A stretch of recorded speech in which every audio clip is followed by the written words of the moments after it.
As I sit here doom scrolling and watching the world slowly beat itself into delusion, well, really just North America, with how COVID works, and seeing a whole new generation go through what I went through in the beginning of the 2000s when my father's obstructive pulmonary disorder, which was very chronic, I might add, started slowly choking him to death at a much faster rate than normal, and thinking I didn't really have any copium then, and I'm wondering how these new people are going to deal with this, as well as wondering if some of my friends are mentally stable or unstable, whilst I am, thinking about a looming surgery in a few days.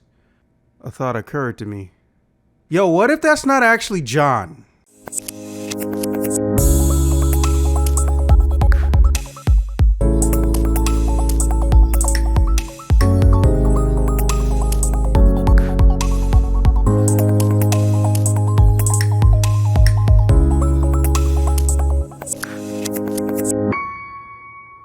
So for the uninitiated, don't worry, I do have lots and lots of experience in Bayonetta.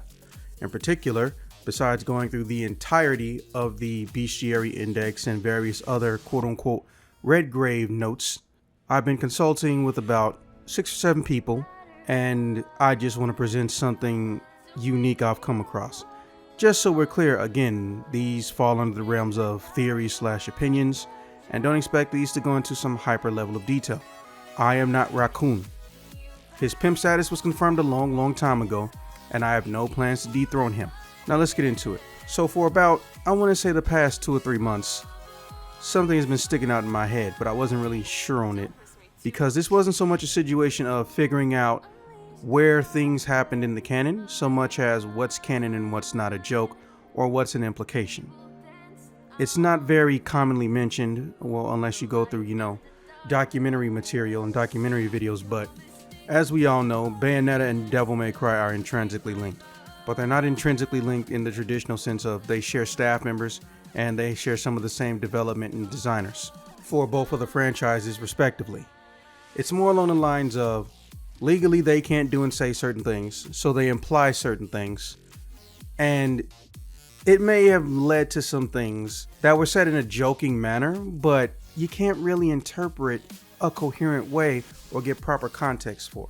So yeah, long story short, John does not have an exact place that she's supposed to be.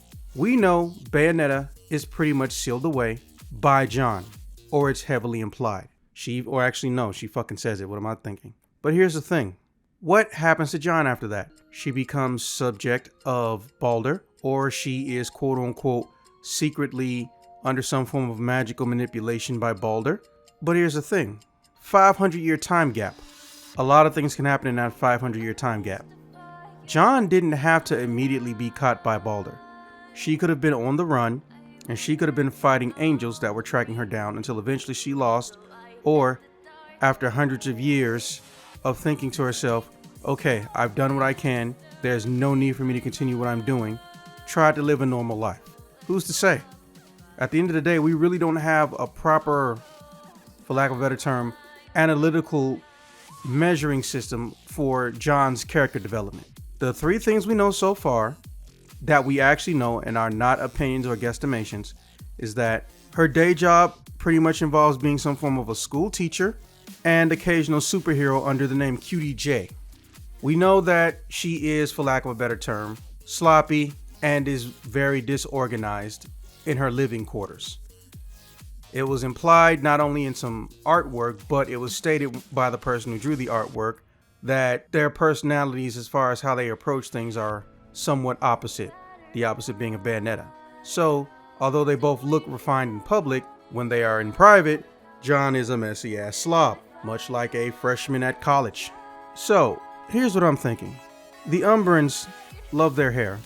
They primarily wear their hair. And when they're not wearing their hair, they're in something that usually suits them, to our knowledge, that are usually associated with full body outfits, even 500 years ago. Now, obviously, styles change over time, especially women's, but John is in a very unique place. She saw fashion develop over the course of hundreds of years. She saw people live and people die, or at least hypothetically she could have. See how little that is? That's all we know about John. That's all we know about John. So let me ask you this. Let's say Balder does eventually get a hold of John.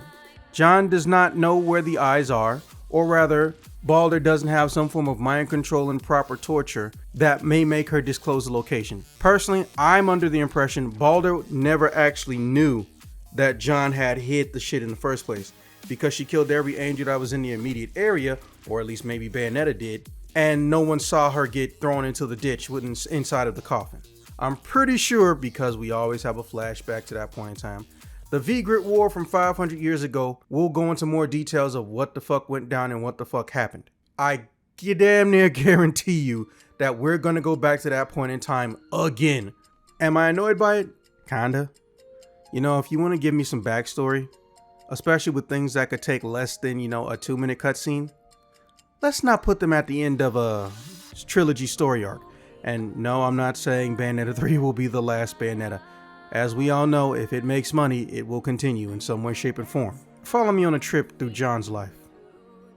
She grows up as a noble within the Vigrid Umbran community.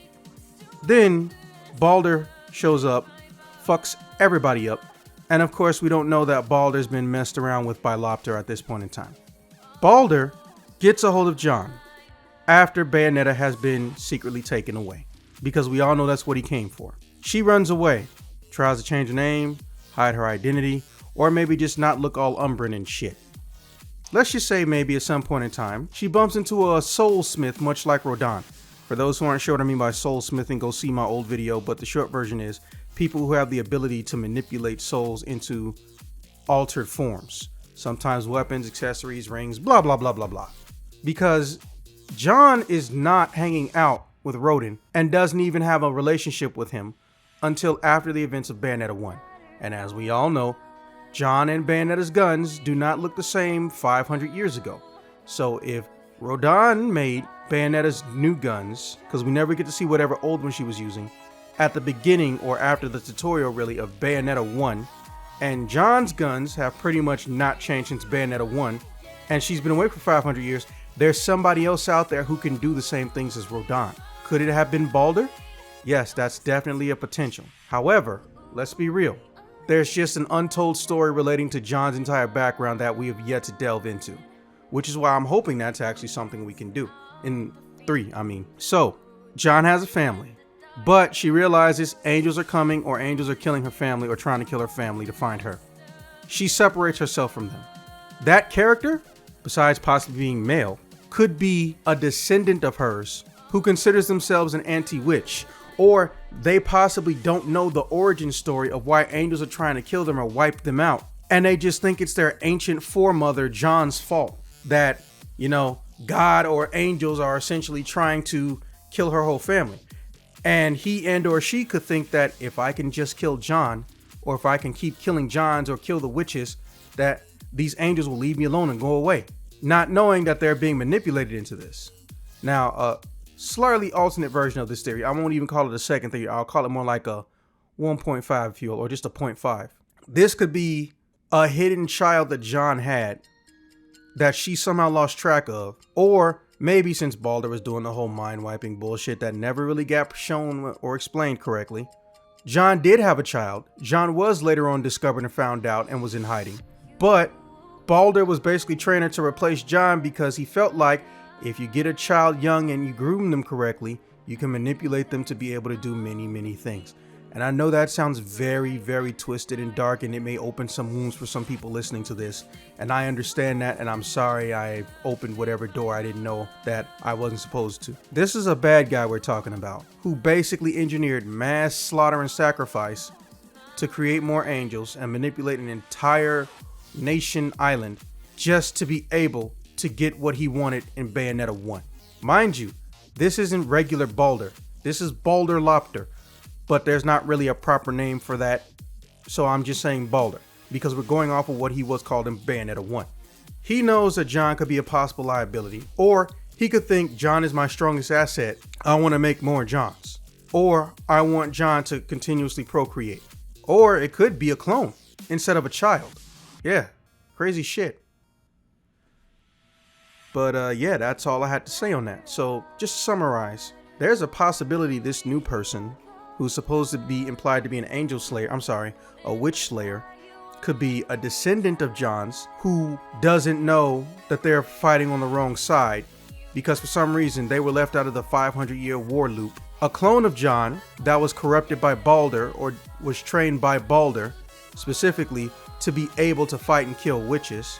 Or it could be a direct descendant, if not the exact child of John, who doesn't know that the things happening to them isn't so much because of their mother, it's more because of the curse of being an Umbran. However, every Umbran has to make a pact. So, more than likely, this person, if they do have summons, or devil-like summons, they did make a pact, which means they are a witch. So they're a witch who wants to kill other witches, so they would be an anti-witch, I guess.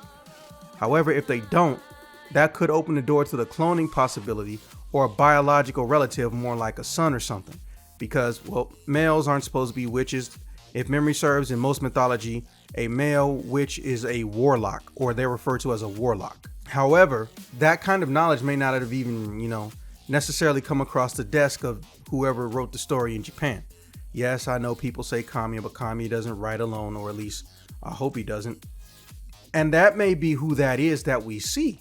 Yes, they do have a lot of John motifs on them, but since there's alternate dimension implied and time travel, this could open the door to all kinds of things. Balder got pulled directly out of time in Bayonetta 2 at the beginning when Lopter told him what he told him to corrupt him. Who's to even say that Balder was the only person pulled out?